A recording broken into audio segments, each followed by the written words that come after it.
E nesse terceiro momento da confissão, queremos concluir a nossa catequese de hoje com o sacramento da confissão. Bom, falávamos sobre o pecado, porque sempre a falar de confissão falamos de pecado. E quais são as coisas que contribuem para que você peque mais? Para que você esteja em uma vida de pecado? Primeiro, o afastamento de Deus. Quando nos afastamos de Deus, pecamos mais. Porque a gente está afastado de Deus e estamos próximos do mal. Ao se afastar de Deus, você se aproxima do mal. Então devemos ter uma vida de oração, uma vida de comunidade cristã. Estar junto dos nossos irmãos. Jesus nos diz, em um dos seus evangelhos, que quando uma ovelha está longe do rebanho, ela fica mais vulnerável à raposa, ao lobo. Mas quando ela está junto do rebanho, o pastor está observando, está olhando as ovelhas, está guardando elas. Então, não pense que ficar em casa assim, rezando só em casa. Não, você precisa da comunidade. Estar junto com os irmãos também. Como também precisa da sua oração individual também. Outra coisa que nos afasta do pecado, que contribui para uma vida de pecado, é claro, a falta de oração e a falta de vigilância. Quem reza mais, peca menos, que tem mais força. A tentação é provocada por um ser espiritual que é o demônio. E se você não tiver com as armas para combatê-lo, você não conseguirá. É como um soldado numa guerra sem arma. Fica muito vulnerável. A oração é tua arma também. A Eucaristia, a participação na missa já é também uma grande oração.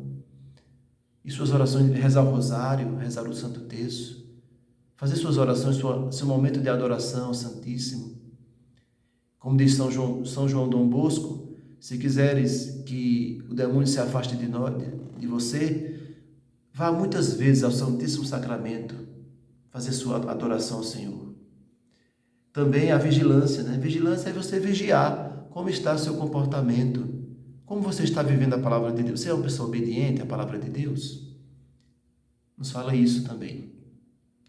Também o desamor, a preguiça, tudo isso contribui para uma vida de pecado. Preguiça de rezar, preguiça de servir a Deus, a intolerância, o desejo de vingança. A intolerância, você não tolera, né? As coisas sagradas, não tolera ir para a missa, tudo isso aí afasta. Não tolera ler a palavra de Deus, não tolera se aprofundar. E várias outras formas de intolerância com o próximo. Então, tudo isso vai nos afastando de Deus e contribui para uma vida maior de pecado. E, como eu já falei, os desejos de vingança e tantas outras coisas. Mas, ao se confessar, meu irmão, você tem que seguir alguns passos. Primeiro, antes de se encontrar com o padre para se confessar, na sua casa ou numa igreja que você vá fazer uma oração antes disso, você deve fazer um exame de consciência. Exame de consciência. Lembrar, passar a limpo e lembrar de pecados que você cometeu que devem ser contados quando você chegar na hora da confissão. Então, em casa você faz uma oração e pede ao Espírito Santo que mostre os seus pecados. Uma pessoa que está com o Espírito Santo, ela percebe os pecados. Por quê? É como uma história que eu gosto de contar. Uma pessoa tem um porão de uma casa, mas há 2 anos não vai lá no porão, estava fechado. Nem luz tem no porão. Então, quando ela vai lá, no escuro, ela pisa nas coisas, ela não vê nada, o que tem de sujeira ali no porão.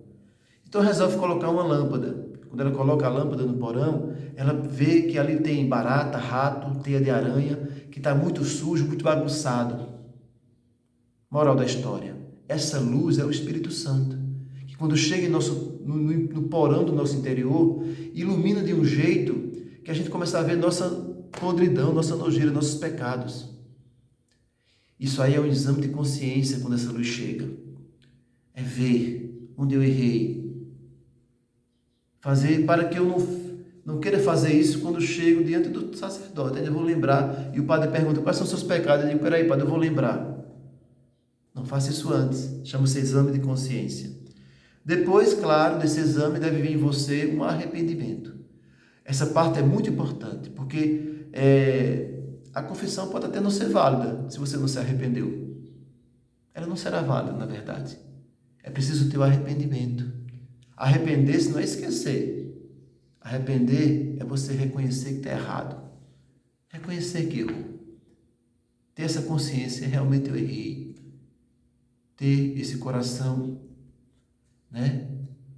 pedindo perdão a Deus, querendo voltar para Deus. Porque o sacramento da confissão é o sacramento da volta. É o sacramento do filho pródigo, É o sacramento da misericórdia de Deus. Então, o próximo passo é chegamos dentro do sacerdote agora, em casa fizemos o exame de consciência, já estamos vindo arrependidos. Nessa vinda para a confissão, Deus já está nos perdoando, porque estamos arrependidos. Mas agora, diante do sacerdote, ao começar a confissão, terá a confissão dos nossos pecados. O padre vai perguntar quais são os seus pecados. Você vai dizer, vai ser a sua acusação dos seus próprios pecados. Depois, o próximo passo, o padre vai, depois de escutar, vai te dar alguns conselhos, uma orientação, mas vai te dar o quê? A absolvição.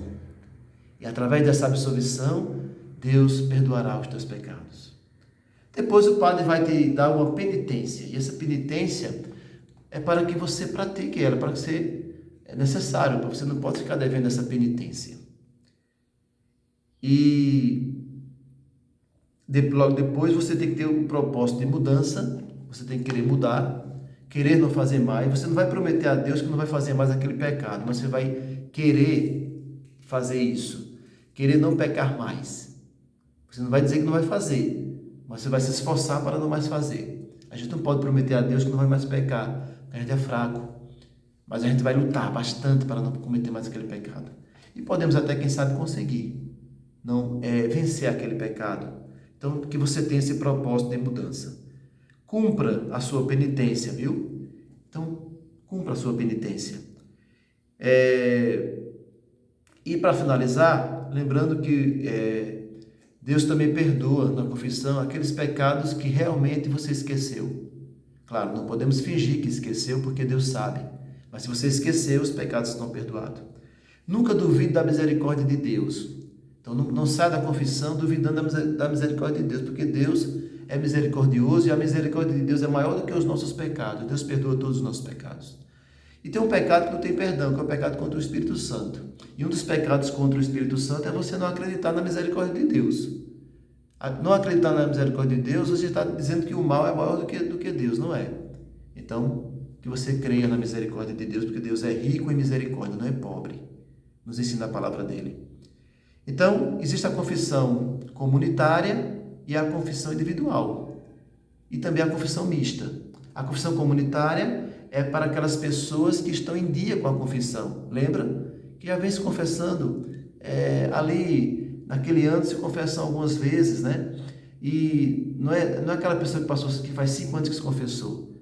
Para essas pessoas, a confissão comunitária não serve. Ela precisa da confissão individual. E a confissão individual é a melhor que tem. Também a confissão mista é aquela em que os preceitos são comunitários e a acusação, ou seja, a confissão dos pecados e a absolvição, elas são individuais. Essa é a confissão mista. E o padre, como em todos os sacramentos, tem a imposição das mãos. É a forma, do padre te dar absolvição. A imposição das mãos, que é um gesto bonito que vem dos apóstolos.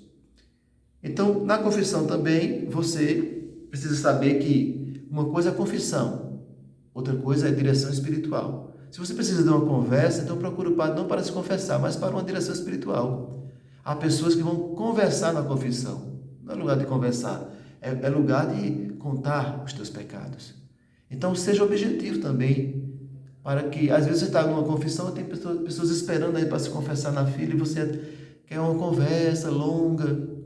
Não seja objetivo. Mas por isso que é necessário, bem antes, fazer o teu exame de consciência.